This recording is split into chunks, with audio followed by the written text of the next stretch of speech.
তুমি কারো জানাজা পড়েছো কিনা, কোন লাশ কোনোদিন তুমি দেখছো কিনা, কোন কবরস্থানের সামনে তুমি দাঁড়াইছো কিনা, কোন কবরের দাফন তুমি দেখেছো কিনা। যদি তোমার বিবেক থাকে তুমি একবার কল্পনা করো, এই জলজ্জান্ত মানুষটা যে এই পৃথিবীতে হাঁটতো, খাইতো, ঘুমাইতো, হাসতো, দৌড়তো, ছুটতো, সে মানুষটাকে একেবারে অন্ধকার, চারিদিকে মাটি চাপা দিয়ে একটা গর্তের মধ্যে শোয়ায় দিছে। ও আর নড়ে না, ও আর কাউরে ডাকে না। তোমার যদি বিবেক থাকে আব্বা, তুমি কোনো দিন দেখো। আমি আমার জ্যাঠার জানাজার আগে, কিছুদিন আগেও আমার জ্যাঠা মারা গেছিল, আমি জানাজা পড়াইছি জ্যাঠা, আমার আপন জ্যাঠা, বড় জ্যাঠা। তো জানাজার আগে কবরটা তো খালি, তখনও কবর খুঁড়ছে, সব রেডি করছে, কিন্তু জানাজার পরে না দাফন হবে, খালি কবর। আমি প্রায় 10 মিনিট হবে আমাদের পারিবারিক, আমার বাবার কবরের পাশে জ্যাঠার কবর, অনেকক্ষণ তাকায়া থাকছি, দেখছি, এই কবরের দিকে তাকায়া দেখলাম আমার কাকার, আমার জ্যাঠার 3 ছেলে বিদেশ থাকে। আমার জ্যাঠার জমি গ্রামে প্রসিদ্ধ, আমার জ্যাঠার অনেক জমি, আমার জ্যাঠার হালের বলদ আছে, আমার জ্যাঠার বড় বড় গাছ আছে, আমার জ্যাঠার জায়গা জমি আছে, কিন্তু কবরের এইটুকু জায়গা সামর্থ্য থাকার পরেও বড় করবে এই সামর্থ্য নাই। এক দিনহীন মজুর, এক ফকিরের জন্য কবরের মাটি যেটুকু, এক রাজা ধীরাজের জন্য কবরের মাটি এটুকু।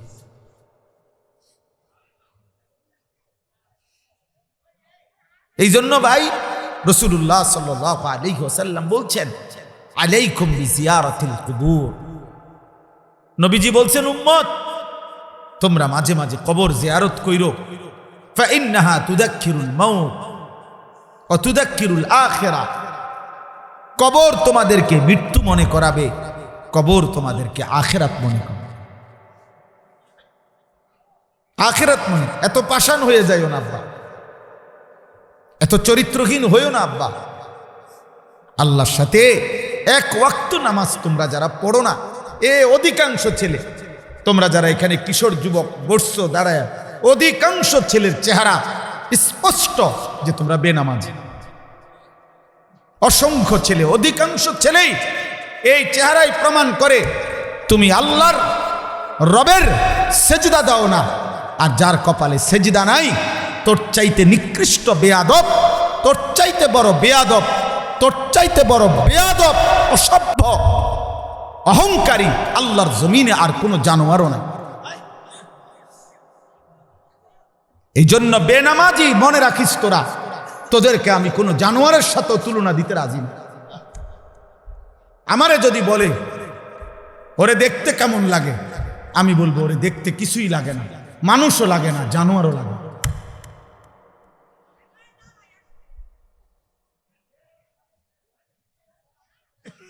কিছুই মনে হয় না। মালিক যে ভুলে যায়, আল্লাহ যে ভুলে যায়, রব যে ভুলে যায়, আল্লাহর সাথে যার বাঁধন ছুটে যায়, ওই রবের সাথে যার সুতা ছিঁড়ে যায়, তার সুতা আর জোড়া লাগে না, আর জোড়া লাগে। হ্যাঁ, ওয়ামান ইউশরিক বিল্লাহ ফাকান্নামা খাররা মিনাস সামা ফাতাখতাফুহু আত-তায়রু আও তাহবি বিহির রিহু ফি মাকানিন সাহিক। আমি তো হাফেজ সাহেব না, আমার ভাই, তুমি দোয়া করে দেন আমি যাতে মনে রাখতে পারি। আমি তো হাফেজ না, এই জন্য অনেক কিছু কইতারি না। আই কারীম, আমার ছেলে হাফেজ আলহামদুলিল্লাহ, আমার আরেক ছেলেও ইনশাআল্লাহ হিফজের কোরআনের সবক নেবে কয়েকদিনের মধ্যে ইনশাআল্লাহ, আল্লাহ যেন কবুল করে। তো আল্লাহ বলছে ওয়ামান ইউশরিক বিল্লাহ, শোনো বান্দা, যে আমি আল্লাহর সাথে শিরিক করে, আমার সাথে যার বাঁধন ছুটে যায়, খোদার কসম আল্লাহ বলছে ফাকান্নামা খাররা মিনাস সামা, সে যেন আল্লাহর ফেরেশতা যেন তাকে 7 আসমান থেকে ছুঁড়ে মারে। ঈমান তাকে আসমানে নিছিল, সাত আসমানের ঊর্ধ্বে, আল্লাহকে ভুলে যাওয়াতে, আল্লাহর সাথে সুতা ছিঁড়ে যাওয়াতে ফেরেশতা যেন তারে ধাক্কা দিয়া সাত আসমান থেকে জমিনে ফেলে দিল। আল্লাহ বলেন তো এরপরে কি হলো?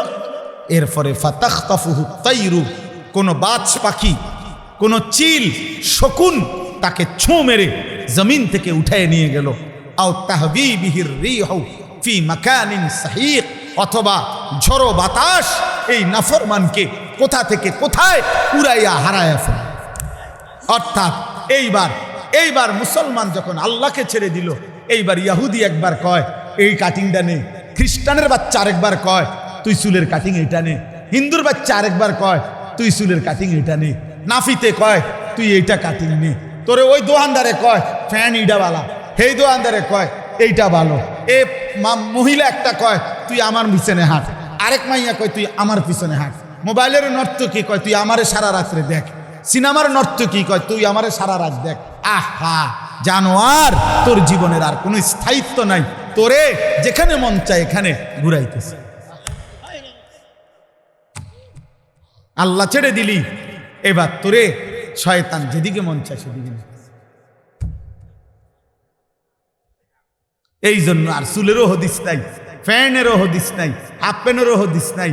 হাসে কি লেগা, কাঁদে কি লেগা, কি দেখে কি খায়, কি লেগা নাচে, কি লেগা লাফায়, কি করে কিছুই জানে না। তুমি মনে করো তোমরা যারা চুল ডিজাইন করছো কার লেগে করছো? তুমি কও নির্দিষ্ট কার জন্য? আমি কেন টুপি রাখছি মাথায়? আমি আমার রাসূল সাল্লাল্লাহু আলাইহি সাল্লামের সুপারিশ চাই। আমি দাড়ি রাখছি কেন? আমি বললাম আমি আমার নবীর সুপারিশ চাই। এই জন্য আমি মেসওয়াক ব্যবহার করি কেন? আমি আমার নবীর সুপারিশ চাই। আমি আতর ব্যবহার করি কেন? আমি আমার নবীর সুপারিশ চাই। আমি তাসবিহ পড়ি কেন? আমি আমার রবের জিকির করতে চাই। তুমি কও এই অপদার্থ, এই চুল্লা, মুশরিক বেঈমানের মতো চুল রাখছো যারা, কার সন্তুষ্টি চাচ্ছিস তোরা? বল বেটা, অপদার্থ কোথাকার বেটা, কিছুই পড়ছিস না জীবনে। তোকে তোর মা চিনায় নাই, তোর আল্লাহ আছে। এই নাফরমান, তোর বাপ তোকে বলে নাই যে তোর সৃষ্টিকর্তা আল্লাহ, তোর নবী মুহাম্মদুর রাসূলুল্লাহ সাল্লাল্লাহু আলাইহি ওয়াসাল্লাম। ফুটবল খেলোয়াড় তোর প্রিয় হবে কেন বেটা? ক্রিকেট খেলোয়াড় তোর প্রিয় হবে কেন? তুই ক্রিকেট খেলোয়াড়ের বাচ্চা, তো মুসলমানের বাচ্চা। সিনেমার নর্তকীর বাচ্চা তুমি তো ইমানদারের বাচ্চা। তোর মা মুসলমান বেটা, তোর মা মুসলমান। এক একটা বাচ্চা মায়ের পেট থেকে প্রসব হওয়ার ক্ষেত্রে এখন 1 ঘন্টায় 1000 ঘন্টা পার হয়ে যায়। এই পরিমাণ পেরেশানি প্রসবের সময় আইসা একবার ডাক্তারে বলে, একবার নার্সে বলে, একবার আলটায় বলে উল্টা হইয়া গেছে, বাঁকা হইয়া গেছে, তেসরা হইয়া গেছে, ফানি নাই, এই নাই, সিজার করেন, জলদি করেন, তাড়াতাড়ি করেন। কি পরিমাণ পেরেশানি, কি পরিমাণ অস্থিরতা, কলিজাটা হাতে নিয়া এক একটা বাচ্চা মায়ের পেট থেকে দুনিয়ার বুকে আসে। মা তোরে কি পরিমাণ অস্থিরতা পেটে লালন করছে। সেই মা এই জন্য পেটে লালন করছে তুমি নর্তকী দেখবা, উলঙ্গ ছবি দেখবা। ছি ছি ছি ছি ছি, ঠিক তোর জীবনের আফসোস। 12 ঘন্টা যার হায়াত থেকে চলে গেল, 24 ঘন্টা মুসলমান নামের কলঙ্ক, এই মুসলমান নামের কলঙ্ক বেটা, 24 ঘন্টায় যার কপালে একটা সেজদা দিতে পারলি না, তুই মুসলমানের কলঙ্ক বেটা। ঠিক তোর জীবনের উপরে থুতু তোর কপালে, থু মারলাম তোর কপালে, থুতু মারলাম তোর কপালে, থুতু দিলাম তোর কপালে, তোর ওই কপালে থুতু।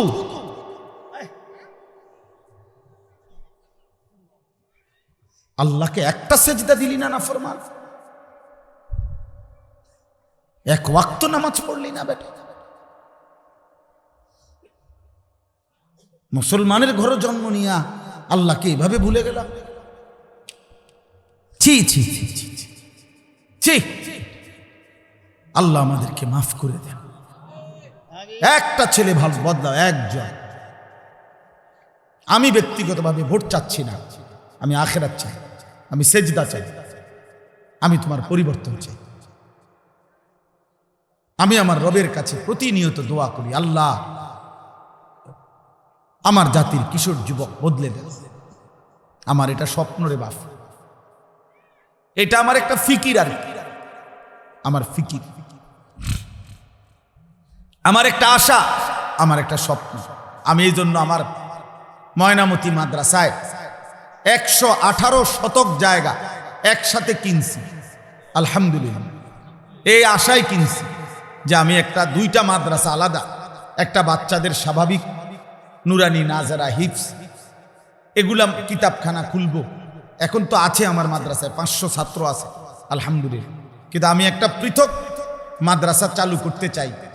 এখন আছে অল্প কুদ্দুর অল্প, কিন্তু সারা বছর যেন সারা বাংলাদেশের যেই কোনো কিশোর যুবক, স্কুল, কলেজ, ইউনিভার্সিটি পড়ুয়া এবং অন্য বয়সী যে কোনো মুসলমান বছরের যেই কোনো সময় যে যখন আসে, 2 ঘন্টা হোক 10 ঘন্টা হোক, কিছু না কিছু দিন শিখতে পারে।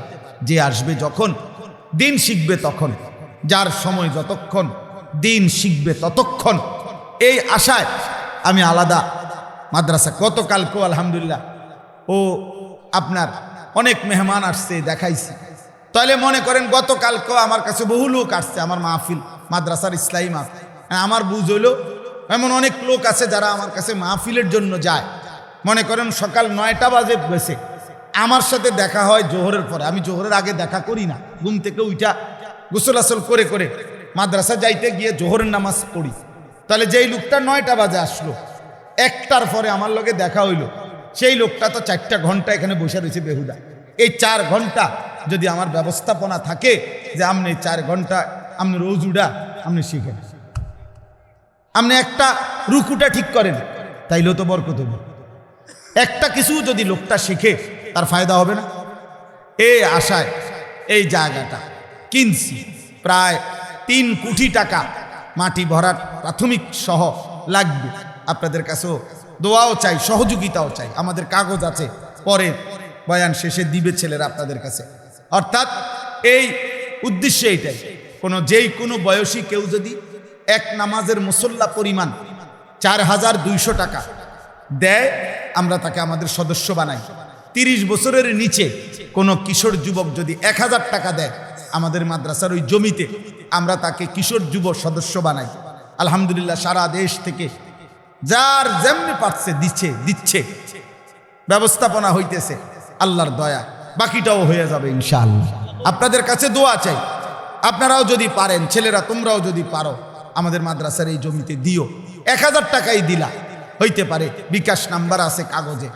এ দিলে তোমার হয়তো মনেও থাকবে না, কিন্তু ওইখানে যদি দিনই আয়োজন হয়, এই বছরও 2 বারে আমরা 3 দিন করে 6 দিনে প্রথম সাময়িক এবং দ্বিতীয় সাময়িক পরীক্ষার বন্ধে আমাদের মাদ্রাসায় বরাবর রেজিস্ট্রেশন করা 500 স্কুলের ছাত্র আমরা ওযু নামাজ শিখাইছি 2 বার, আলহামদুলিল্লাহ। এই জন্য আমার অনুরোধ, আমি কিশোর যুবক ভাই, আখিরাতের কথা তোমাদের মনে করাইতে আসছি।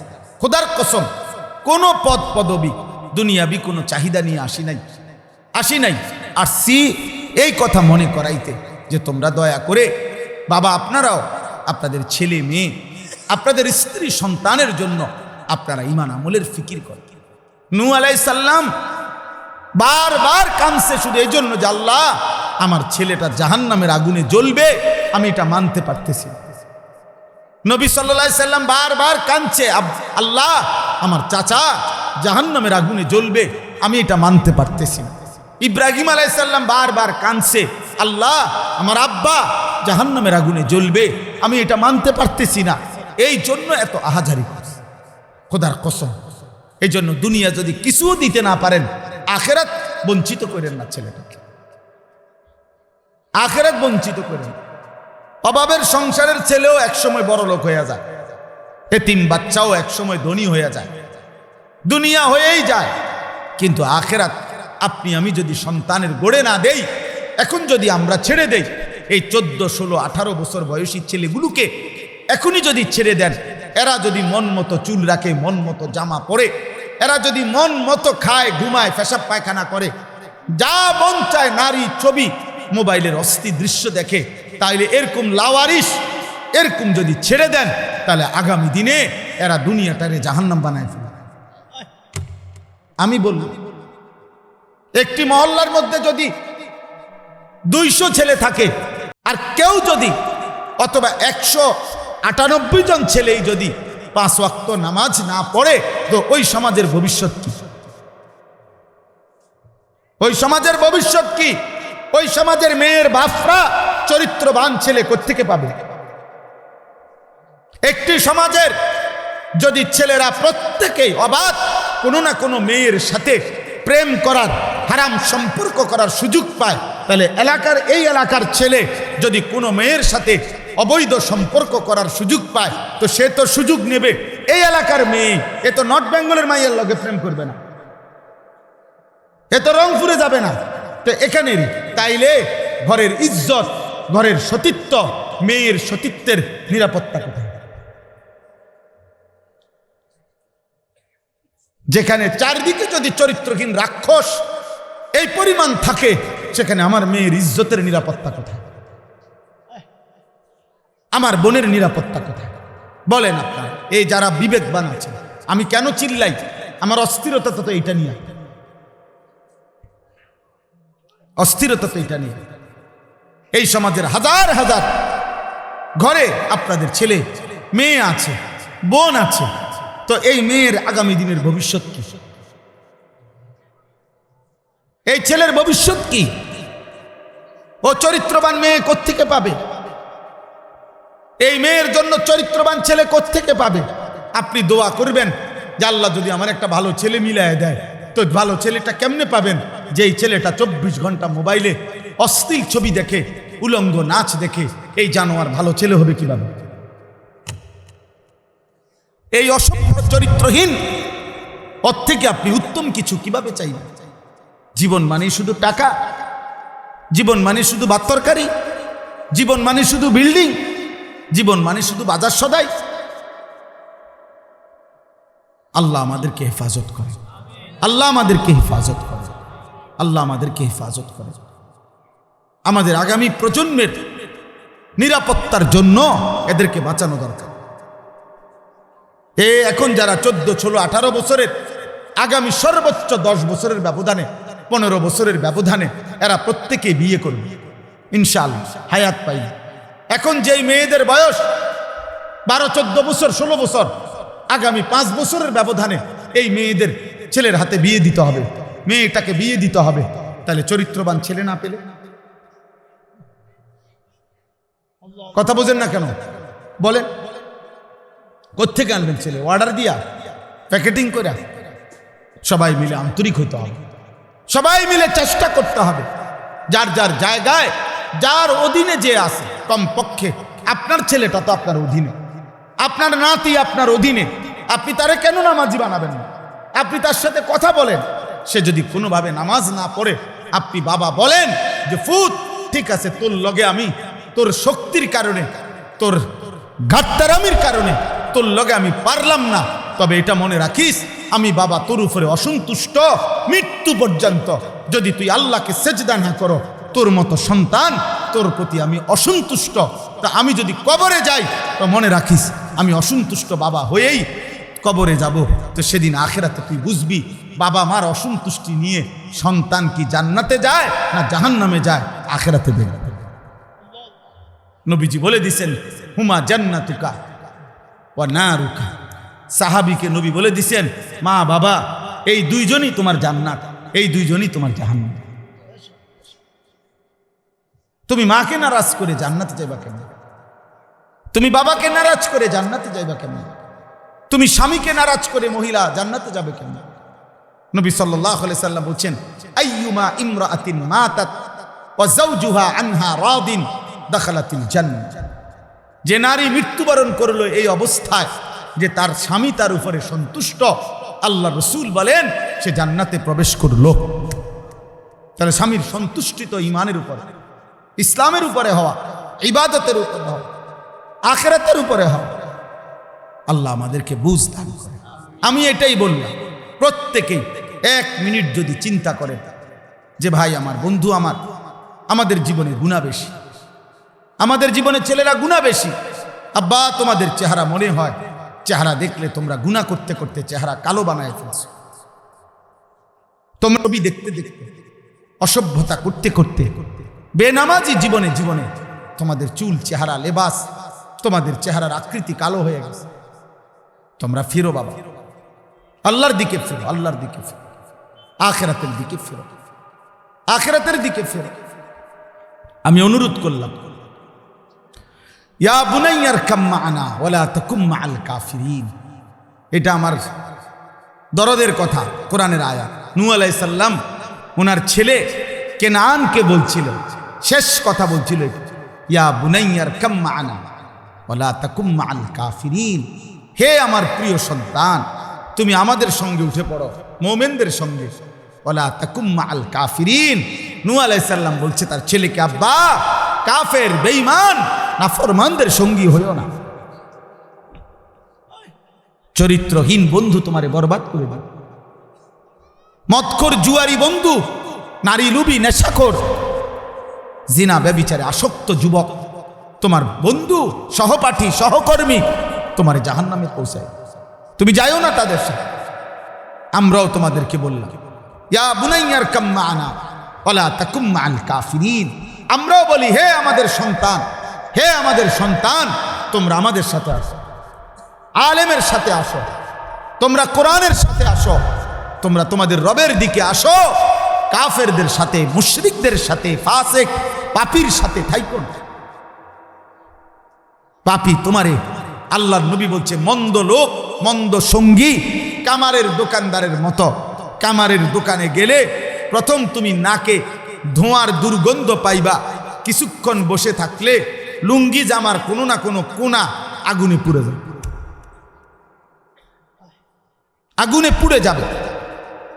আজকে এই জন্য এই শেষ আয়াতগুলো আমি পড়ছি এই কথাটা বলার জন্য।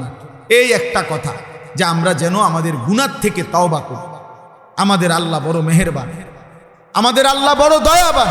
আল্লাহ বলে, বান্দা কোনো একদিন রাতে কিংবা দিনে, কোনো বয়সে, মৃত্যুর আগে যদি তোমার মনে পড়ে যে আমি ভুল করেছি বেশি, আমার গুনাহ বেশি, আমার নাফরমানি বেশি, আমার পাপ বেশি, আল্লাহ বলে মৃত্যুর আগে যদি ভুল বুঝে আফসুস করতে পারো, তওবা করতে পারো, তো গুনাহ যদি আসমান পরিমাণ হয়, গুনাহ যদি সাগর পরিমাণ হয়, আমি আল্লাহর কাছে আইসো, হতাশ হইও না, আমি সব মাফ করে দেব।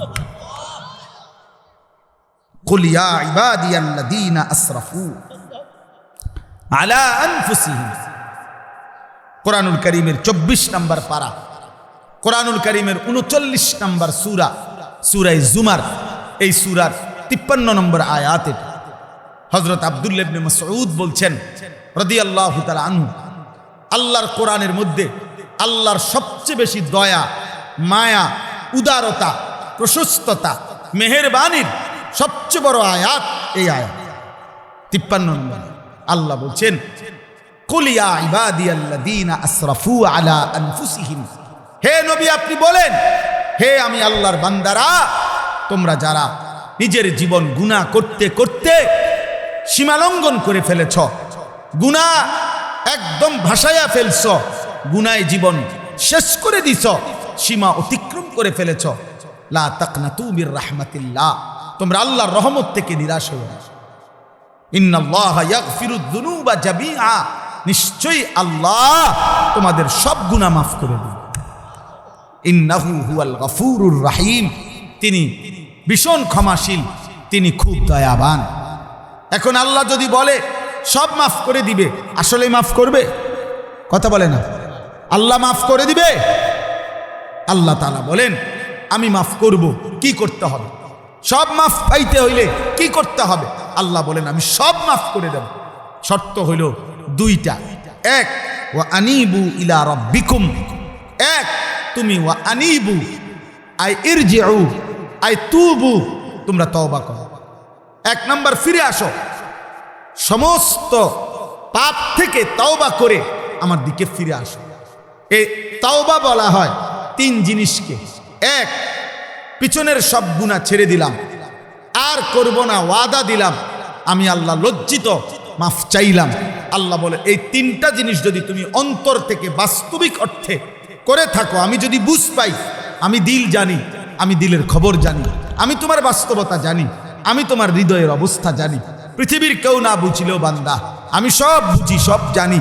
অতএব আমি যদি প্রকৃত অর্থে তওবা করেছ, আসলেই বলছো যে গুনাহ ছেড়ে দিছ, আর করবা না, ওয়াদা দিছ, লজ্জিত অনুতপ্ত হয়ে মাফ চাইছ, এটা যদি আমি বুঝ পাই, তো আমি আল্লাহ সব মাফ করব। কুফর মাফ, শিরিক মাফ, বিদআত মাফ, নিফাক মাফ, কবিরা মাফ, সগীরা মাফ, সব মাফ। কিন্তু এই তিনটা হইতে হবে আমি আল্লাহর বুঝবি। 2 নাম্বার, ওয়া আসলিমু লাহু, আল্লাহ বলেন। আর দ্বিতীয় হলো এখন থেকে নিয়ে আমার আনুগত্য শুরু করে। এতদিন যা হইছে হইছে, এখন নামাজ পড়ো, এখন হালাল খাও, এখন গুনাহ ছাড়ো, আর নারী দেখো না, আর ছবি দেখো না, আর অস্থির দৃশ্য দেখো, মদ খাইও না, জুয়া খেলো না, উলঙ্গ ছবি আর দেখো না, সুদের টাকা নিও না, ঘুষের টাকা নিও না, স্ত্রীর বেপর্দা হইতে নিষেধ করো, ছেলে মেয়ে বিবি বাচ্চা নিয়ে নামাজে অভ্যস্ত হও। আল্লাহ বলেন ওয়া আসলিমু, আমার আনুগত্য শুরু করো।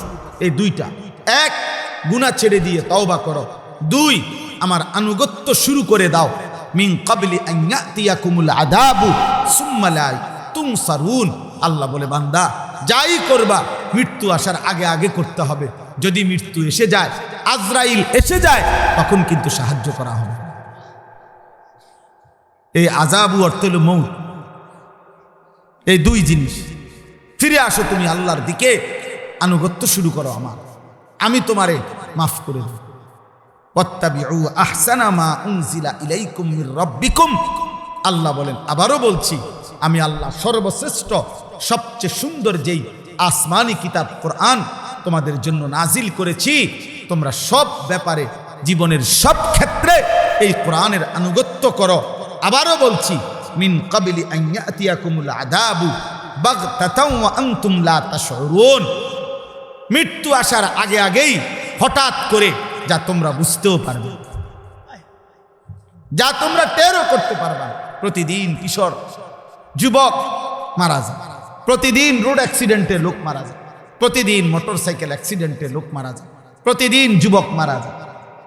সেদিন সিলেট এক প্রাইভেট মেডিকেল কলেজের চেয়ারম্যান আমারে বলছিল, কয় যে হুজুর, আমাদের এই এত বড় মেডিকেল কলেজের যে আইসিইউতে সব সময় হুজুর যারা ভর্তি থাকে, তাদের মধ্যে অধিকাংশ, শতকরা 90% আইসিইউর রোগী নওজোয়ান। আমি বলছি কেন? এর মধ্যে অধিকাংশই হইল, উনি নিচে বলছে, এর মধ্যে অধিকাংশই হইল মোটর সাইকেলে অ্যাক্সিডেন্ট করছে, এত ভয়ানক যে তাৎক্ষণিক আইসিইউতে ঢুকে পড়ছে। উনি নিজে,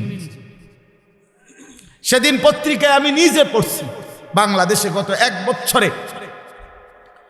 এক বছরে 24 এবং 25 সাল, এই 1 বছরের ব্যবধানে এইডস রোগী, যৌন রোগের মারাত্মক যে মহামারী এইডস, HIV আক্রান্ত রোগী বাংলাদেশে গত 10 বছরের চাইতে এই 1 বছরে অনেক বেড়ে গেছে।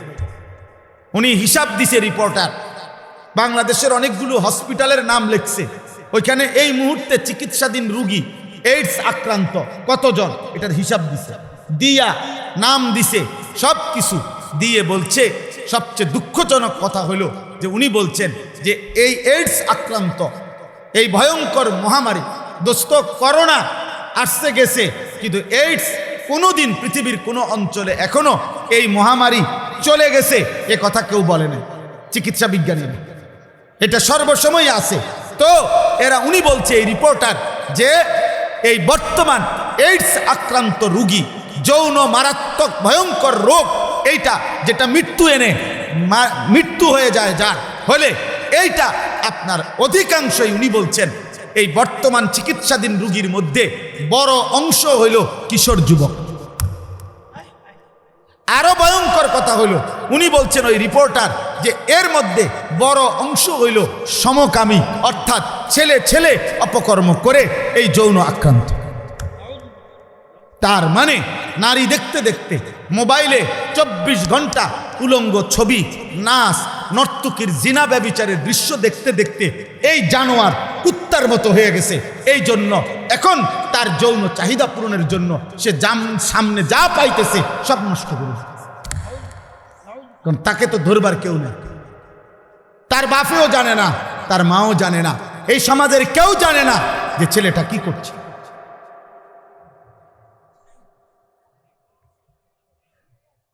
ছেলেটা কি করছে এটা নিয়ম, যে স্রোতের নিয়ম, অর্থাৎ স্রোত পানির ধারা যখন এদিক দিয়ে যাইতেছে, পানি মনে করেন পুকুরের পানি, বানের পানি, খালের পানি, তখন এখানে যদি কেউ বান দেয় এখান দিয়া, তো পানিটা যাইয়া যদি এখান দিয়া যাইতে না পারে, নিয়ম হইল যে পানি থামে না, সে প্রয়োজনে 10 কিলো ছাড়ি দিয়া পানিটা ঘুইরা হেন দিয়ে হইলেও যাইবে। ঠিক চরিত্রহীন যুবক এই নারী আসক্ত, মোবাইল আসক্ত এই প্রজন্ম কোনো না কোনোভাবে যৌন চাহিদা পূরণ করতেছে, যেটা তার চরিত্র শেষ, তার যৌবনও শেষ, তার আখিরাতও শেষ। এই জন্য যে কয়জন বুঝছ ওই কয়জন ছাড়ো, তুমি শেষ হয়ে যাবে। আমি খোলামেলা বলব, তুমি আল্লাহর দিকে ফিরে গুনাহ ছাড়ো, নারী ছবি অস্থির দৃশ্য দেখো না, মদ জুয়ার আসক্তি যেও না। আল্লাহর নবী বলছেন, মান জানা ওয়া শারিবাল খামরা নাজা আল্লাহু মিনহুল ঈমান কামা ইয়াখলাউল ইনসানু আল কামিসা মিন রাসিহি। সাংঘাতিক কথা এটা। নবীজি বলছে, যে জেনা করে, নারীর সাথে ব্যভিচার করে, মদ পান করে, এই দুই পাপী নবীজি বলছেন যখন করে, আল্লাহ তার অন্তর থেকে ঈমান টেনে বের করে ফেলে, এইভাবে মানুষ গায়ের জামা খুলে ফেলে যাবে। রাসূলুল্লাহ সাল্লাল্লাহু আলাইহি ওয়াসাল্লাম বলছেন, আল্লাহ তার ঈমান খুলে ফেলে, ঈমান, আল্লাহ তার অন্তর থেকে ঈমান বের করে ফেলে। যা তোর ঈমান, আমি আর তোর ঈমান নিয়ে নিলাম। এবার এই অবস্থায় যদি এর মৃত্যু হয় তো তার মৃত্যু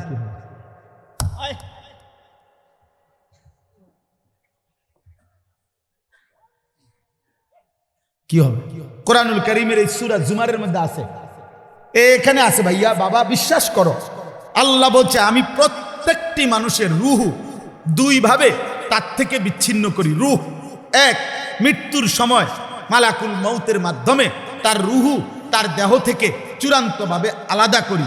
আর দ্বিতীয়ত, খোদার কসম আল্লাহ কোরআনে বলছে, প্রত্যেক মানুষের ঘুমের সময় যতবার যে ঘুমায় প্রতিবারই আমি আল্লাহ তার দেহ থেকে তার রূহ আলাদা করে রাখি। আবার আমি আল্লাহ চাইলেই তার রূহ ঘুম থেকে জাগার সময় যথাস্থানে ফেরত দেব। কি বুঝলেন? আল্লাহু ইয়াতাওয়াফাল আনফুসা হিনা মাউতিহা ওয়াল্লাতী লাম তামুত ফি মানামিহা ফায়ুমসিকুল্লাতী কাদা আলাইহাল মাউতু ওয়া ইউরসিলুল উখরা ইলা আজালিন মুসাম্মা। এই যে সূরা। তাইলে বন্ধু, নারী দেখতে দেখতে, ছবি দেখতে দেখতে, উলঙ্গ দৃশ্য দেখতে দেখতে, এক ওয়াক্ত নামাজের সেজদা না দিয়ে তুমি যে ঘুমাইলা, আহা, এই ঘুম যদি আর না ভাঙে, এই রূহ যদি আল্লাহর ফেরত না দেয়, তো তোমার মৃত্যু হয়েছে কিসের উপর? তোমার মৃত্যু হলো কি নিকৃষ্ট মৃত্যু। মানুষে জানাজা পড়লে কি হবে? মানুষে স্লোগান দিলে কি হবে? 10 গ্রাম ভাত খাবাইলে কি হয়েছে? গরু জবাই করলে কি হয়েছে? আপনি গরুর ফিটে করে ব্যস্ত যাবেন গা? হ্যাঁ, আপনি ফার্মের মুরকে কান্দে করে ব্যস্ত যাবেন গা? বেহেস্ত আপনার মামুর বাড়ি। হ্যাঁ, বেহেস্তের দাম আপনার এই 30 কেজি ফার্মের মুরকা আপনার মরার পরে যেটা খাবাইছে। আখেরাতে জান্নাতের মূল্য এই আপনি 30 কেজি গরুর গোস্ত, এই 750 টাকা করে। এটা জান্নাত, এটা জান্নাতের দাম শোধ করছেন নাকি? হ্যাঁ বলেন না বাবা, কিতা জান্নাতের দাম শোধ করছেন নাকি? 30,000 টাকা মানুষ খাবাইছেন, 70,000 টাকা দিয়ে মানুষ খাবাইয়া জান্নাতের দাম দিয়ে দিছেন নাকি, যে ফেরেশতা জান্নাতের দাম শোধ করে দিছি, এবার আমার আব্বারে কবরের থেকে জান্নাতে দিয়ে আসো, 70,000 টাকা খাবাইছি। হ্যাঁ, এটাই তো মনে করে মিয়া, এটাই তো মনে করে। আমরা বললেই তো আমরা ওয়াহাবি, আমরা হয়ে যাই নবীর দুশমন। কেন? আমরা কওমি মাদ্রাসার হুজুররা সমাজের প্রচলিত বিদআত, সমাজের প্রচলিত কুসংস্কারের বিরুদ্ধে আমরা বলি, এই জন্য আমাদেরকে গালি। তো গালি তুমি আরো দাও, আরো দাও, দরকার হইলে লোক হাওলাত লইয়া তুমি গালি দাও, কোনো অসুবিধা নেই, কোনো সমস্যা নেই। হাওলাত করে আনলো, কোনো সমস্যা নেই। কিন্তু এটা মনে রাখো বাবা, আমার শেষ কথা এটাই, আমাদের আল্লাহর দিকে ফেরা উচিত, আমাদের জীবন আখিরাতের দিকে ফেরানো উচিত। আমরা চাইলেও মরবো, না চাইলেও, আমরা বুঝলেও না বুঝলেও, আমাদের মনে থাকুক বা না থাকুক, আমাদের মৃত্যু হবে। এই জন্য আমি আপনাদের কাছে অনুরোধ করলাম, আজকের কিশোররা, যুবকরা, বাবা আজকের এশার নামাজ থেকে চলো বদলাই, বলো ইনশাআল্লাহ। নওজোয়ান ভাই বলো না, আজকের এশার নামাজ থেকে চলো ইনশাআল্লাহ। আমরা আজকের এশার নামাজ সবাই পড়তে চেষ্টা করো, শুরু করো, তুমি হিম্মত করো, তুমি পারবা। আমার প্রত্যেকের কাছে অনুরোধ, নবীজির জীবনের সুন্নাত একটা একটা করে আমল করো। আপনি কারো কথা, আব্বা আপনি আমার দলভুক্ত হইয়েন না, অন্যরও না, আপনি আমার মুরিদও দরকার নাই, আমি আপনার এই মুরিদের কাগজ দিয়ে আইছি না, মুরিদ বানাইতে আসছি না, আপনারে শুধু এতটুকু বলি, আপনি নবীজির সুন্নত আমল করেন। আমনের জায়গাতে আপনি নবীনগর, তাই এই সবটি মানুষ ক্যান্টনমেন্ট সাবের বাজার গেলে আমার কাছে এত জায়গা নাই, এমনি আমার কষ্ট হয়। তো কাজেই উদ্দেশ্য এটা না যে আমনগর সবাই যে ভাই আমি 10টা ফিকা ফানছি, আমরা আমার মুরিদ হইবেন, আমার লগে মাহফিলের পরে সবাই সাবের বাজার ময়নামতি যাইবেন, এই জন্য নিয়ে আসছি এখানে। কিন্তু মানুষ নিতাম আইছি ফিকা ফিকরিয়া, না না, উদ্দেশ্য হইল আখিরাত। অতএব সুন্নাত আমল করেন, একটা একটা করে, একটা একটা। আমি প্রত্যেক দিনের জন্য এই সুন্নাতের কিতাব বিক্রি করি। এটা নবীজির সুন্নাতের বাংলা ভাষায় সবচেয়ে সুন্দর, নির্ভরযোগ্য, বড়, প্রামাণ্য, বিস্তারিত কিতাব।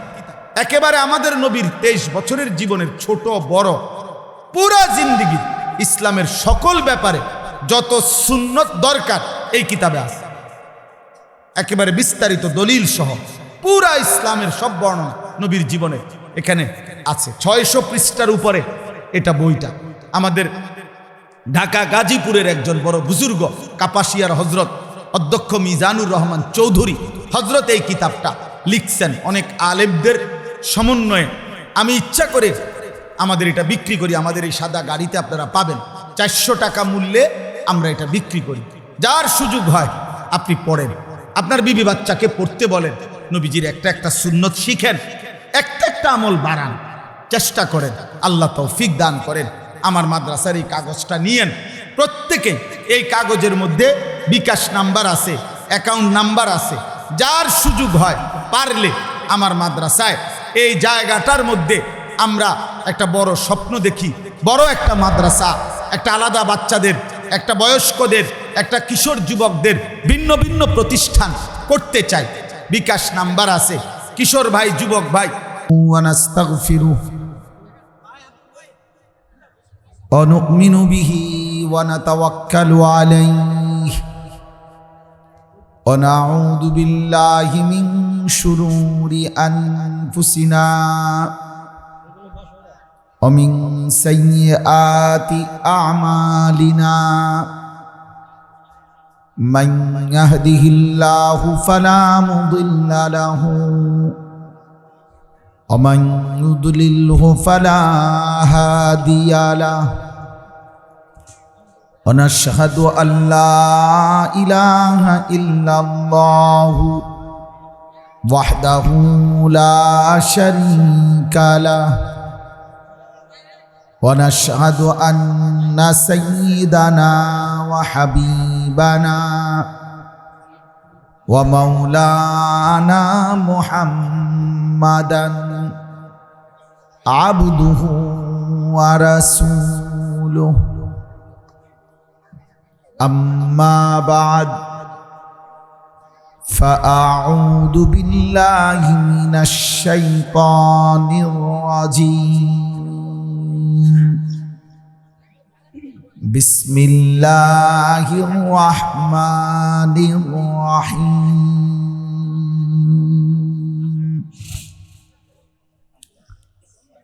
কুল ইয়া ইবাদিয়াল্লাযীনা আসরাফু আলা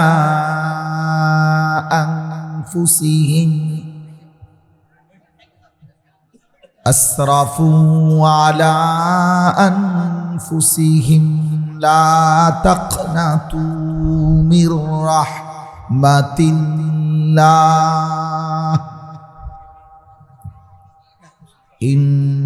ইন্নাল্লাহা ইয়াগফিরুয যুনুবা জামিআ ইন্নাহু হুয়াল গফুরুর রাহিম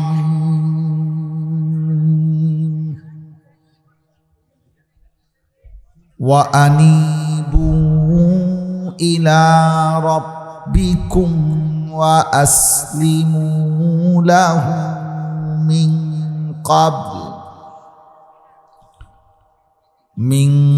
ক্বাবলি আন ইয়াতিয়াকুমুল আযাবু সুম্মা লা তুনসারুন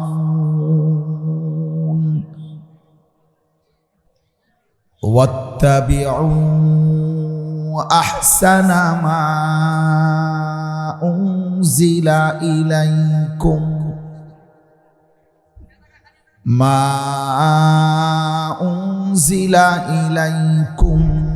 من ربكم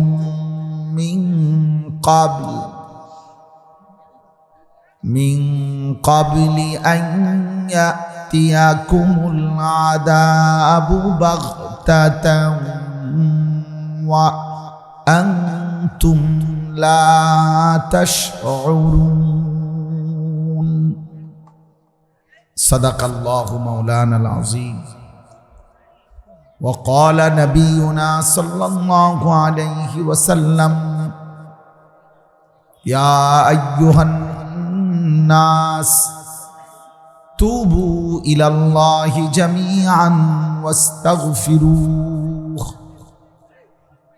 اللهم صل على محمد وعلى آل محمد كما صليت على إبراهيم وعلى آل إبراهيم إنك حميد مجيد اللهم بارك على محمد وعلى آل محمد كما باركت على إبراهيم وعلى آل إبراهيم إنك حميد مجيد سبحانك لا علم لنا إلا ما علمتنا إنك أنت العليم الحكيم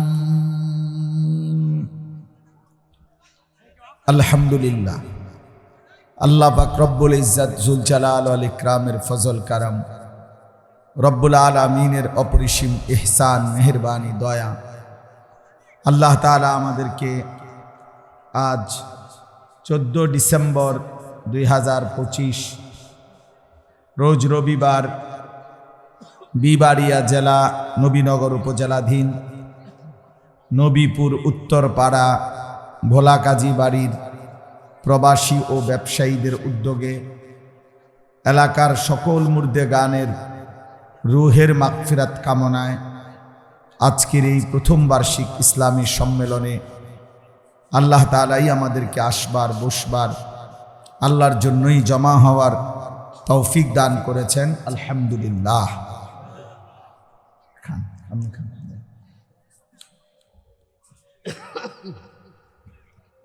সবার কাছে আমার দুইটা কথা। প্রথম কথা হলো, নিজ দায়িত্বে যদি নিজেরা চুপ না করেন, ছেলেরা তোমরাও যদি চুপ না করো, তাইলে চিল্লাচিল্লি করা যাবে, হয়তো এর মধ্যেই সময়টা শেষ হয়ে যাবে। আমাকে আমার নির্ধারিত জায়গায় আবার চলে যেতে হবে। আমার আরও মাহফিল আছে। অতএব সবার কাছে যদি বারবার একই কথা বলতে হয়, সবাই যে চুপ করেন, তাহলে এটা কষ্টকর। এই জন্য আমি প্রথম কথা সবাইকে বললাম, আল্লাহর কথা বসে শুনলে আদব হয়, বরকত হয়। আল্লাহর কথা বসে শোনার দ্বারা হৃদয়ের মধ্যে অনুভব তৈরি হয়, কলিজার মধ্যে পৌঁছে। এই জন্য সবগুলো ছেলে তোমরা যেমনে দাঁড়িয়ে আছো, পিছনে এখনো জায়গা আছে, তোমরা বসো, অথবা যেখানে আছো সেখানেই বসো। আমরা মাটির মানুষ, মাটিতে বসার দ্বারা কোনো লজ্জার কিছু নেই, বরং মাটি আমাদের শেষ গন্তব্য। কাজেই স্বেচ্ছাসেবক ছাড়া বাকিরা কথাবার্তা না বলে বসে গেলে ভালো। বাকি কথা হলো, কেউ যদি কথা বলে আপনারা কেউ তাকে বললেন না যে চুপ করো, এই তাহলে ওইটাও তো একটা কথা। তাহলে আপনারা কেউ বললেন না, ওই নিজেই বকবক করে অল্প সময়ের মধ্যে থেমে যাবে। কথা বুঝছেন? এই জন্য কেউ কাউরে আর কিছু বলার দরকার নাই। এখানে প্যান্ডেলের ভিতরে আমি সবাইরে বললাম, ছেলেরা তোমরা এখান থেকে সরো, আর নাই তো চলে যাও। দয়া করে এখানে দাঁড়াইয়া থাকা যাবে, যদি বসতে কষ্ট হয় তাহলে চলে গেলে ভালো। দয়া করে অন্য কোথাও চলে যাও, চলে গেলে ভালো না। এই যে তোমরা ভাই হয়তো বসো, নয়তো চলে যাও, আব্বা চলে যাও, এটা চলে গেলে ভালো। বসো, এই যে ছেলে বসো, জায়গায় বসো, নয়তো সরো।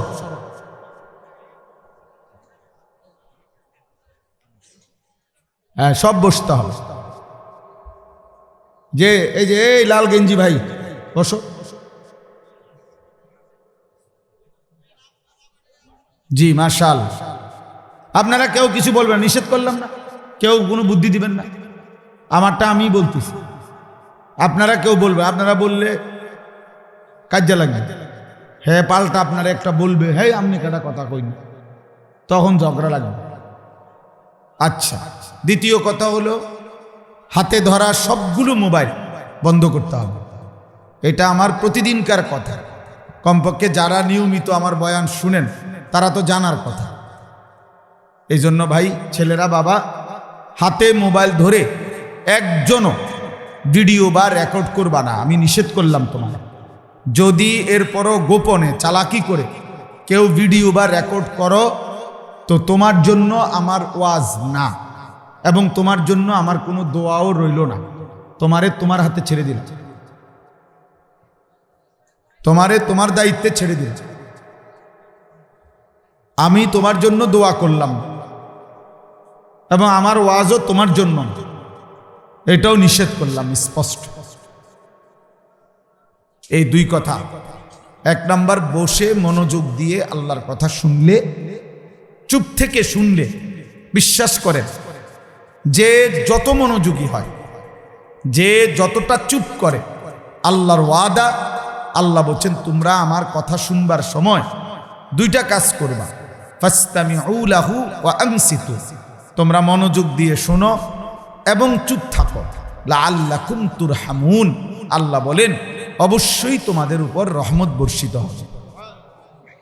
তাইলে কেউ যদি আল্লাহর কথা মনোযোগ দিয়ে শোনে এবং চুপ থাকে, আল্লাহর ওয়াদা যে আল্লাহ তার উপরে রহমত বর্ষণ করবেন।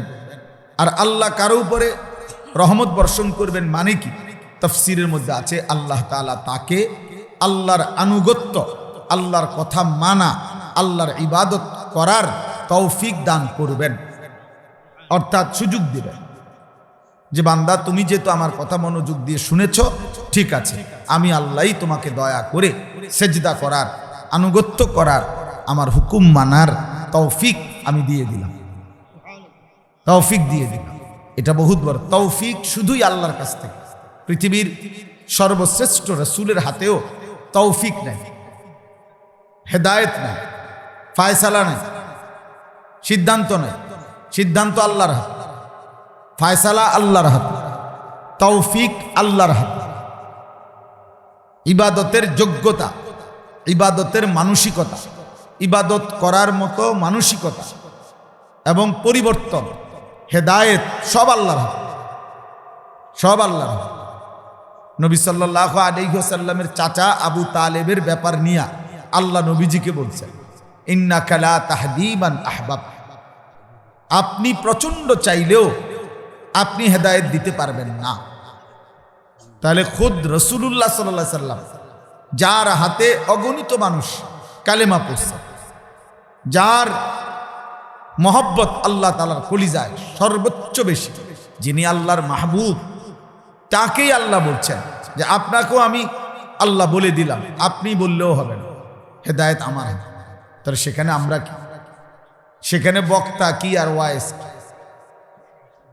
হযরত ইব্রাহিম আলাইহিস সালাম ওনার আব্বার হেদায়েতের জন্য বেশি চাইছে। কোরআনুল কারীমের অগণিত আয়াত আছে, ওনার আব্বাকে উনি এত আহাজারি করছেন কালেমা পড়াইবার জন্য। আল্লাহ বলছেন না, দেব না। কেন? আমার ইচ্ছা, দেব না। তো ইব্রাহিম আলাইহিস সালামের আব্বা ইমানদার হইতে পারে আজও। হযরত নূহ আলাইহিস সালাম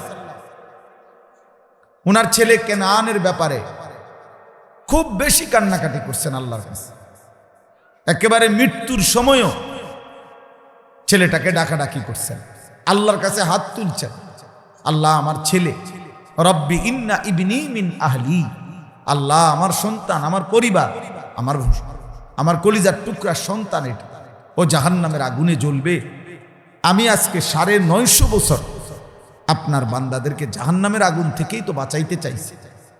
950 বছর ধরে আপনার কালেমার দাওয়াত দিচ্ছি, বিনিময়ে আল্লাহ আমি আমার এই ছেলেটার ব্যাপারে কেমনে মেনে নেব? ও জাহান্নামের আগুনে জ্বলবে। আল্লাহ বললেন আমি দেব না। তো দেয় নাই, বরং আল্লাহ নিষেধ করছে, ইন্নী আইযুকা আন তাকুনা মিনাল জাহিলিন। কোরআন শরীফে আছে, আল্লাহ বলছে, হে নূহ, তুমি নবী আমার, তুমি বোকা মানুষ, মূর্খ মানুষের মতো কাজ করো না, আমি নিষেধ করলাম। আমি যেটা বললাম আমি হেদায়েত দেব না, তুমি জোরাজোরি করতেছো, তুমি বুঝো না তুমি নবী না আমার, তুমি জোরা চাপাচাপি করছো কেন? আমি বললাম এটা আমি হেদায়েত দেব না। তাইলে দেখেন কোরআন কারীমের মধ্যে আছেন নূহ আলাইহিস সালাম তখন আল্লাহর কাছে পুনরায় দোয়া করছে, আল্লাহ আমি খেয়াল করতে পারিনি, আমার সন্তানের অত্যধিক মায়ায় আমার সন্তান জাহান্নামের আগুনে জ্বলবে, এই পেরেশানিতে আমি আপনার ফয়সালা ভুলে গেছিলাম, আপনি আমারে মাফ করে দেন। ওয়া ইল্লা তাগফিরলি ওয়া তারহামনি আকুম মিনাল খাসিরিন। নূহ আলাইহিস সালাম বলছে, আল্লাহ আমারে যদি আপনি মাফ করে না দেন, দয়া না করেন, আমি নবী হয়েও ক্ষতিগ্রস্তদের অন্তর্ভুক্ত হয়ে যাব। তিনি নবী, 950 বছর মেহনত করছে, আল্লাহ বলছে দেব না। এই মালিকের ফয়সালা, আল্লাহর ফয়সালা, পরিবর্তন ভাইয়া আল্লাহর হাতে। ওই প্রধান বক্তা, বিশেষ বক্তা, প্রধান আকর্ষণ বিকর্ষণ, সাংঘাতিক বক্তা, ভয়ঙ্কর বক্তা, সারা বাংলা আলোর হবেটা কইতে লাগছে দেখ, এই জন্য আমি আমার সালাম দিয়ে বলি, হবেটা নামে কইতে বললে পারে না, টাইটেল কইয়েই শেষ হয় না আমার, বুঝলেন না? আনিসুর রহমান আশরাফি এটা কইবার আগে কি কইলে হুজুরের মর্যাদাটা ফুটে উঠব, এইটাই কুলাই কাটছে না। তো আর যদি কিছুক্ষণ সময় দেওয়া যাইত, তো যিনি মঙ্গল গ্রহে বয়ান করেন, সৌরজগৎ যার কথায় উঠা বসা করে, বুঝলেন? হ্যাঁ, পদ্মা সেতুর পিলার যিনি খাড় করাইছেন, এই বুঝছেন দোস্ত, এর কোনোটায় দাঁড়াই এই পদ পদবী এগুলা দিয়া কারো হাতে উম্মতের পরিবর্তন, মানুষের হেদায়েত নাই, আল্লাহর হাতে। আল্লাহর হাতে পরিচিতি, সুখ্যাতি, সুনাম, জনপ্রিয়তা, ধোকা ধোকা ধোকা, কোনো ফায়দা নেই, আখিরাতের দৃষ্টিতে কোনো ফায়দা নেই। এজন্য এটা বলি, এই 3টা উদাহরণ, 3 জন নবীর, একজন আমাদের নবী সাল্লাল্লাহু আলাইহি সাল্লাম, নবীজির হাত আল্লাহ নামায় দিছে। আবু তালেবের জন্য নবী হাত উঠাইছিল, একেবারে বুখারীর রিওয়ায়াত। নবীজি বলছেন আস্তাগফিরান্না লাকা মা লাম উনহা আনকা, আল্লাহ আমারে নিষেধ না করা পর্যন্ত চাচা আমি আপনার জন্য আল্লাহর কাছে ক্ষমা প্রার্থনা করব। নবী হাত তুলছিলেন, আল্লাহ নামায় দিছে, হাত নামান। মা কানা লিন নাবিয়্যি ওয়াল্লাযীনা আমানু আন ইস্তাগফিরু লিল মুশরিকিন ওয়ালাউ কানু উলি কুরবা। সূরা তাওবার আয়াত। আল্লাহ বলছে সাবধান, কোন নবী কিংবা ঈমানদার কারো জন্য জায়েজ নাই, চরম একেবারে ঘনিষ্ঠ আত্মীয় যদি হয় তার জন্য মুশরিক হলে আমি আল্লাহর কাছে ক্ষমা প্রার্থনা করার কোনো অনুমতি নেই। হাত নামান। এটা কার হাত নামাইছে বুঝছে? কার হাত? তিনি কে বুঝেন আপনি? আল্লাহর কি হয় উনি? হ্যাঁ, শুধু নবী, উনি আল্লাহর কলজাটা, মালিকের কলজার টুকরা। এটা আল্লাহর হাবিব তিনি, আল্লাহর মাহবুব তিনি। কত ভালোবাসা তার জন্য, কত মায়া, কত আদর। জিব্রাইল যখন কোরআন নাজিল করতেন, নবীজি জিব্বা নাড়াইতেন মুখস্থ করার জন্য। জিব্রাইলের সাথে সাথে আল্লাহ নিষেধ করছেন, লা তুহাররিক বিহি লিসানাক লিতাজালা বিহি। বন্ধু, এই যে জিব্বা নাড়ান আপনার কষ্ট হয়, আমি আল্লাহর কাছে ভাল লাগে না। আপনি জিব্বা নাড়ায়েন না, আপনি শুনে যান, আমি আল্লাহ আপনার অন্তরে মুখস্থ করায় দেব। ইন্না আলাইনা জামআহু ওয়া কুরআন। যিনি জিব্বা নাড়াইলে আল্লাহর কষ্ট হয়, আজ যখন তিনি হাত তুলছেন চাচার জন্য, আল্লাহ বলছে হাত নামা, আমি হেদায়েত দেব, আমি মাফ করব না। তাইলে আমি তো অনেক সময় এই কথাটা বলি, অনেক সময় সুপারিশ আর মাফ এক কথা না, এক কথা না। এটা একটা কঠিন বিষয়। নবী সাল্লাল্লাহু আলাইহি সাল্লাম সুপারিশ করবেন, আবেদন আখিরাত ফয়সালা আল্লাহর হাতে, জান্নাত আল্লাহর হাতে, জাহান্নাম আল্লাহর হাতে। ফয়সালা শুধুই আল্লাহর হাতে, শুধুই আল্লাহর হাতে। মনে করেন আল্লাহ বন্ধুকে বলছে আমি আপনাকে খুশি করা পর্যন্ত মাফ করব, জান্নাত দেব, আপনার মুখে হাসি ফুটাবো। তো মনে করেন 100 কোটি মানুষ, একজন বাদে আল্লাহ নবীকে খুশি করতে গিয়ে বাকি সকলকে আল্লাহ জান্নাত দিছে ধরেন, আর একজনকে জাহান্নাম দিছে, সেটা যদি আমি হই, তো বাকিরা জান্নাতে গিয়ে আমার লাভ কি? হিসাবটা বুঝছেন? বাকি সকলেই মনে করেন নবীর সুপারিশে জান্নাতে গেল, একজনকে শুধু আল্লাহ জাহান্নাম দিল, তো সে যদি আমি হই, তো বাকিরা মুক্তি পাই, আমার কি? হযরত ওমর রাদিয়াল্লাহু তাআলা আনহু এটাই বলতেন যে হাসরের ময়দানে আমার ভয় হয় যদি একজনকে কেবল জাহান্নাম দেয়, সে আমি ওমর হইতে পারি। আবার বলতেন এই আশাও হয় যদি আল্লাহ একজনকে কেবল মাফ করে দেয়, সেটাও আমি হইতে পারি। তাইলে দোস্ত, প্রিয় ভাই, এটা জরুরি। হেদায়েত কার হাতে? পরিবর্তন কার হাতে? কোরআনুল কারীমের মধ্যে আছে নূহ আলাইহিস সালাম 950 বছর কালেমার দাওয়াত দিতে দিতে উনি সবসময় এই কথা বলতেন ওনার কওমকে। কোরআন শরীফের আয়াত, ওয়ালা ইয়ানফাউকুম নুসহি ইন আরাদতু আন আনসাহা লাকুম ইন কানা আল্লাহু ইউরিদু আন ইউগযিয়াকুম হুয়া রাব্বুকুম ওয়া ইলাইহি তুরজাউন। আল্লাহ নবী নূহ বলতেন, হে আমার জাতি, আমার কোন নসিহত, আমি যতই তোমাদেরকে উপদেশ দিতে চাই, আমার উপদেশ তোমাদের কোনো কাজে আসবে না যদি আল্লাহ তোমাদেরকে পথভ্রষ্ট করবে, জাহান্নামে দিবে, এটা ফয়সালা করে ফেলে। ইন কানা আল্লাহু ইউরিদু আন ইউগযিয়াকুম, যদি আল্লাহ চায় তোমাকে জাহান্নাম দিবে, পথভ্রষ্ট করবে, তো আমার কুটি সাড়ে, আমি প্রধান বক্তার আব্বাও যদি হই, 950 বছর না 9.5 লক্ষ বছরও যদি আমি উপদেশ দেই, কোনো কাজে আসবে না যদি আল্লাহ তোমার ব্যাপারে হেদায়েতের ফয়সালা না। হুয়া রাব্বুকুম তিনিই তোমাদের রব। ওয়া ইলাইহি তুরজাউন, তার কাছেই তোমাদেরকে ফিরতে হবে, ফিরতে হবে। এইটা হলো বড় কথা। এই আমার মূল আশা এটা। আমি কম মানুষও দেখছি, বেশি মানুষ দেখি, কেন অসুবিধা? মকবুল ভাই আমারে এমন শত মাহফিল একসময় দেখছেন না, অল্প কটা মানুষের আমি ওয়াজ করছি, খালাস, কোনো অসুবিধা নেই, কোনো সমস্যা নাই, এটা কোনো বিষয় না, কোনো বিষয় নেই। আগের রাত এখনের রাত বরাবর, আগের দিন এখনের দিন বরাবর বরাবর।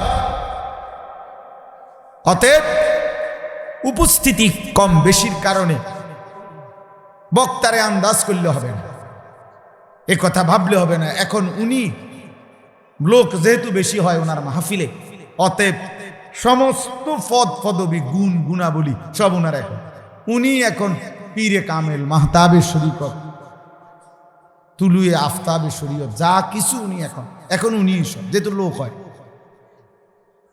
লোক হয়েছে যেহেতু, এখন উনি আন্তর্জাতিক খ্যাতি সম্পন্ন, উনি বৈরবের ফুল, উনি যমুনার ব্রিজ, উনি সব। না না না না, তাকওয়া বিহীন, আখিরাত বিহীন আল্লাহ তাআলা মাফ না করিলে 800 কোটি মানুষের কাছেও পরিচিতি কোনো কাজে আসবে না, কোনো কাজে আসবে না, কোনো ফায়দা হবে না। এজন্য দোস্ত সবাইকে বলি, নওজোয়ান আলেম, নওজোয়ান ইমাম, আপনাদেরকে বলি, কোনোভাবেই মাখলুকের কাছে পরিচয়ের জন্য কৌশল না করা,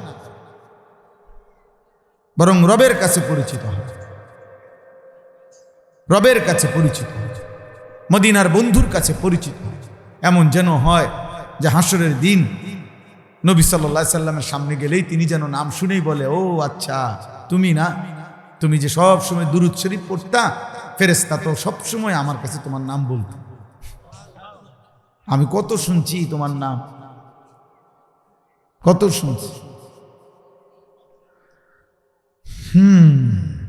হাদিসের মধ্যে আছে, আল্লাহর নবী সাল্লাল্লাহু আলাইহি সাল্লাম বলেন, আমার কোন উম্মত যখনই আমার উপরে দুরূদ শরীফ পড়ে, আমার নির্ধারিত আল্লাহর পক্ষ থেকে ফেরেশতা আমার কাছে এসে আমার রওজা পাকে আমার কাছে এসে পেশ করে, এবং ওই ব্যক্তির বি ইসমিহি ওয়া বি ইসমে আবিহি, ওই ব্যক্তির নাম এবং তার বাবার নাম, উভয় নাম উল্লেখ করে আমার কাছে শোনায়, অমকের ছেলে অমক আপনার উপরে এই মুহূর্তে 1 বার, 10 বার, 5 বার, 2 বার দুরূদ শরীফ পাঠ করেছে।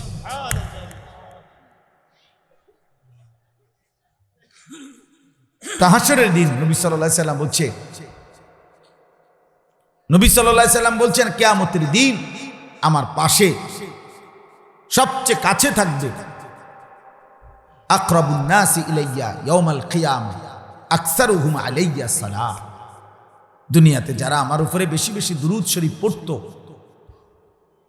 তারা কিয়ামতের দিন আমার সবচেয়ে বেশি কাছে থাকবে। ভালোবেসে পড়তে হবে, ভালোবেসে, ভালোবেসে, নিজের দিলে, নিজের মহব্বতে, একাকিত্বে, যখন যে বেশি বেশি বেশি বেশি, শুধু অনুষ্ঠান হইলে, শুধু বিশেষ কোনো আয়োজন হইলে আপনি ডুল্লা ডুল্লা লইরা লইরা সুরে সুরে তালে তালে 3 বার পড়েন, 4 বার পড়েন, আর্ধ পড়েন। সকালে পড়েন না কেন? দুপুরে পড়েন না কেন? বিকালে পড়েন না কেন? খিচুড়ি ছাড়া পড়েন না কেন? জিলাপি ছাড়া পড়েন না কেন? বিরিয়ানি ছাড়া পড়েন না কেন? তাবারুক ছাড়া পড়েন না কেন? আপনি আখিরাতের জন্য না পড়বেন, আপনি নবী সাল্লাল্লাহু আলাইহি সাল্লামের ভালোবাসায় না পড়বেন। রাতে পড়বেন, দিনে পড়বেন, সকালে পড়বেন, গভীর রাতে পড়বেন, একাকী পড়বেন। এক সাহাবী জিজ্ঞেস করছে, ইয়া রাসূলুল্লাহ সাল্লাল্লাহু আলাইহি ওয়াসাল্লাম, ফরজ ওয়াজিব সুন্নতে মুআক্কাদা আমলের পর আমার হাতে যেটুকু সময় থাকে, আমি যদি তার অর্ধেক সময়, আমার অতিরিক্ত সময়ের অর্ধেক যদি আপনার উপরে দুরূদ শরীফ পড়ি, কেমন হবে? আল্লাহর নবী সাল্লাল্লাহু আলাইহি সাল্লাম বলছেন, উত্তম হবে, তবে তুমি চাইলে আরো বেশি পড়তে পারো। নবী সাল্লাল্লাহু আলাইহি সাল্লামকে সাহাবী বললেন, আমি ফরজ ওয়াজিব সুন্নতে মুআক্কাদার পরে অতিরিক্ত সময়ের 3 ভাগ করে 2 ভাগই যদি আমি আপনার উপরে দুরূদ শরীফ পড়ি, কেমন হবে? নবী সাল্লাল্লাহু আলাইহি সাল্লাম বললেন, বহুত উত্তম হবে, তবে তুমি চাইলে আরো বেশি পড়তে পারো। সাহাবী বললেন, ইয়া রাসূলুল্লাহ, তাহলে আমি কি আমার অতিরিক্ত সময় ফরজ ওয়াজিব সুন্নতে মুআক্কাদার পর অতিরিক্ত যেটুকু সময় থাকে পুরা সময়টাই যদি আপনার উপরে দুরুদি পড়তে থাকি কেমন হবে? আল্লাহ রাসূল সাল্লাল্লাহু আলাইহি সাল্লাম বললেন, তাহলে তুমি দুনিয়া আখিরাতের সব ব্যাপারে নিশ্চিন্ততার আশা করতে পারো।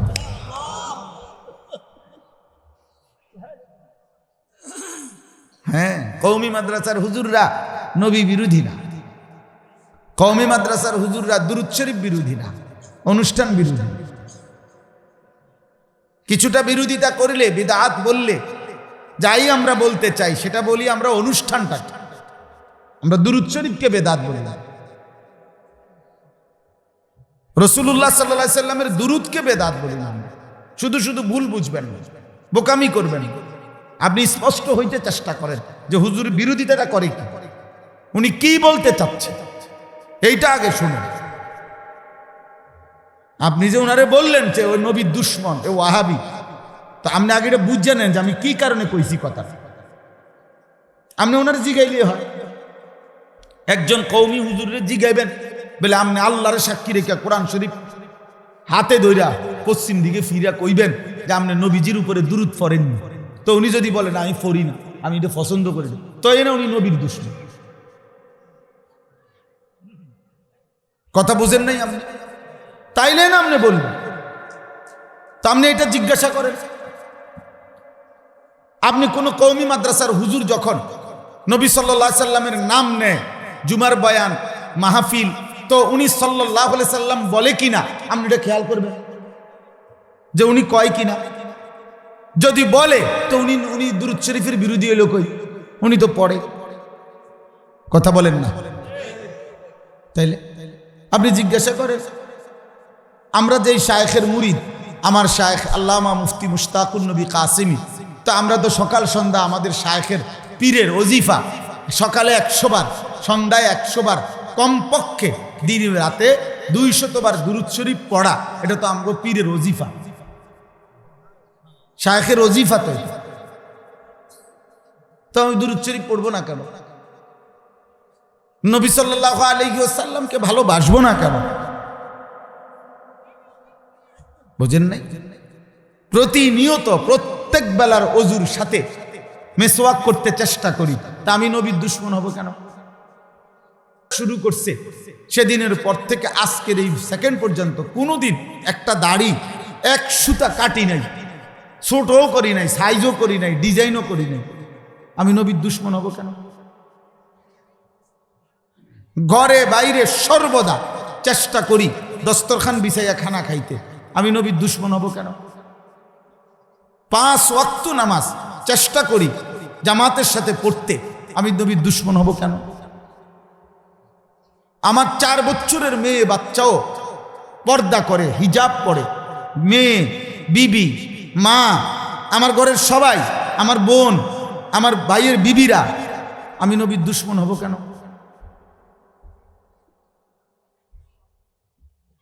কথা বলেন না কেন? মানে একটা যুক্তি তো থাকতে হবে। এতে বেটা যে নবীর দুশমন, এতে যে ওয়াহাবি কি লেগা কিতা, সমস্যাটা কি? ওয়াহাবি কিতা, এটা কি পলিথিন না প্লাস্টিক? এটা কি? একজন মুসলমান জিজ্ঞেস করে, ও যে কয় হেরে বলবেন, আগে বিষয়টা বলেন হুজুর, আপনি বলতে কি বলতে চাইছেন? ওয়াহাবি বলতে কি? ওয়াহাবিরে কি ত্রুটি কারণে, কি কারণে এটা গালি? ও তাহলে উনি একটা কিছু তো বলবে আপনার, যে উনারা ওয়াহাবি বলে তাদেরকে যারা লুঙ্গি মাথাত বাঁধে নাকি, যারা পাঞ্জাবি খুললে পায়ের নিচে পড়ে, আপনি একটা কিছু তো কইব, তো এটা মিলাইয়া দেখবেন। কথা বোঝেন নাই কেন? এটা মিলাইয়া দেখবেন, খালাস, আপনি মিলাইবেন, তাইলে তো চলে। এই জন্য কোনোভাবেই দোস্ত, নতুন প্রজন্ম তোমাদেরকেও বলি, ধোকা খাবা না, ধোকা খাইবা। তুমি আমি প্রত্যেকেই আল্লাহ তাআলার কাছে যেতে হবে। সব ফয়সালা শেষ করবেন আল্লাহ। সব ফয়সালা কে করবেন? আল্লাহ। সেদিন আলো অন্ধকার স্পষ্ট হবে। সেদিন হক না হক স্পষ্ট হবে, সেদিন সুন্নাত বিদআত স্পষ্ট হবে। সেদিন দুনিয়াবি স্বার্থ নাকি আখিরাতের স্বার্থ স্পষ্ট হবে, স্পষ্ট হবে। আল্লাহ তাআলা ফয়সালা শোনাবেন, ইন্না ইয়াউমাল ফাসলি কানা মিকাতা। আল্লাহ বলে পার্থক্যের দিন নির্ধারণ করা আছে, নির্ধারণ করা আছে। অতএব আমি আপনাদের সবার কাছে বললাম, কিশোর ভাই, যুবক ভাই, তোমাদের কাছে বললাম, দোস্ত, কোনোভাবে দোস্ত এই বক্তার জনপ্রিয়তা দেখা ফালাফালি করো, লাফালাফি করো। যেমনি হোক হুজুরের লগে একটা ছবি উড়াইলাম, আল্লাহর কসম কোনো ফায়দা নেই। কোনো পাগলেও তোমার লগে আমার ছবি দেখা তোমারে বাহাবা দিবা। তোমরা যারা নামাজ পড়ো না, তোমাদের যাদের চুল বেঈমানের মতো, তোমাদের সারাদিনে যারা পেশাব করে ঠিক মতো টয়লেট পেপার পানি ব্যবহার করো না, যার কপালে এক ওয়াক্ত নামাজের সেজদা নাই, তোমার মতো অপদার্থ, তোমার মতো অপদার্থ আমার সাথে ছবি উঠাইলে এবং কাবা শরীফের ইমামের লগে ছবি উঠাইলে মানুষে কোনো এই কথা বলবে না যে কি খবর ভাই, নামাজ কি আপনারা দুজনে নি ফরান কাবা শরীফে। মানুষে ব্যাক কর, মানুষে বুঝে না, মানুষে চিরা খায়। মানুষ যা বুঝার তাই বুঝবে, আপনাকে আপনার মতোই ভাববে, আমাকে আমার মতোই ভাববে।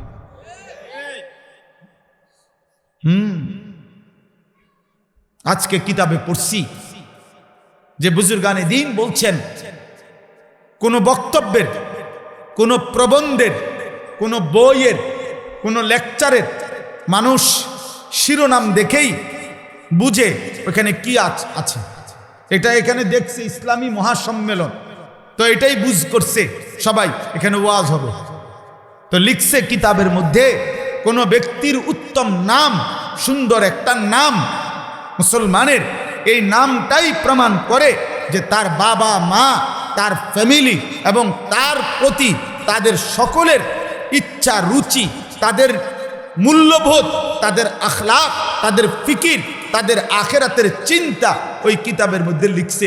শুধু নাম দ্বারাই স্পষ্ট। তার নামে কইছে স্বপন, তার নামে কইছে লিটন, তার নামে কয় রিপন। তো তাইলে এ যারা এই নামটা থুইছে তাদের ভিতরে আখেরাত আছে কদ্দুর, নবীর ভালোবাসা আছে কদ্দুর, সাহাবাদের ভালোবাসা আছে কদ্দুর, কবরের ফিকির আছে কদ্দুর, এটা তো এটা দিয়েই বোঝা যাবে, এটা দিয়ে তো বোঝা যাবে, এটা দিয়েই তো আন্দাজ করা যাবে আপনার হৃদয়ের হালাত। এজন্য নাম কথার প্রসঙ্গে বললাম, গুরুত্বপূর্ণ। রাসূলুল্লাহ সাল্লাল্লাহু আলাইহি সাল্লাম স্পষ্ট হাদিস, এক সাহাবীর আব্বা নবীজির সামনে আসছেন, নবীজি জিজ্ঞেস করছেন আপনার নাম কি? বলছে হাজান। হাজান অর্থ হইল দুশ্চিন্তা, পেরেশানি। আল্লাহ নবী সাল্লাল্লাহু আলাইহি সাল্লাম বলছেন লা আনতা সাহাল, না আপনার নাম রাখেন সাহাল, সহজতা, আরাম। উনি বলছেন যে লা উগাইয়িরু ইসমি আল্লাযী সাম্মানি আবি, আমার আব্বা আমার নাম যেটা থুইছে হাজান, আমি এটা বদলাবো না আপনার কথা মতো। ওই সাহাবী বর্ণনা করছেন, আমি মৃত্যু পর্যন্ত দেখছি যে তিনি মৃত্যু পর্যন্ত কোনোদিন পেরেশানির থেকে মুক্ত থাকতে পারেন। এই কিতাব আমার কাছে আছে গাড়িতে, হ্যাঁ, নামের আসর। রাসূলুল্লাহ সাল্লাল্লাহু আলাইহি সাল্লাম হুদাইবিয়ার সন্ধির সময়, হুদাইবিয়ার সন্ধি, মদিনা থেকে 1400 সাহাবী নিয়ে